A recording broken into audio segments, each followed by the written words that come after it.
Hello guys, good morning. BP check lang tayo. Mas mabuti itong monitor natin ang ating blood pressure para madaling magapan kung may problema. So at least every week or twice a month, or it's up to you, dapat ma-regular na check up o monitor sa ating mga blood pressure. So ito na, kinunan ko na ng blood pressure ang aking sarili habang nagbibideo si Mrs. Tingnan natin kung ano na ang blood pressure natin ngayon.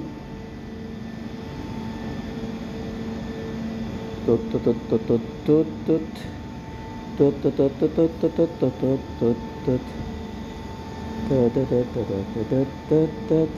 tut 129/79.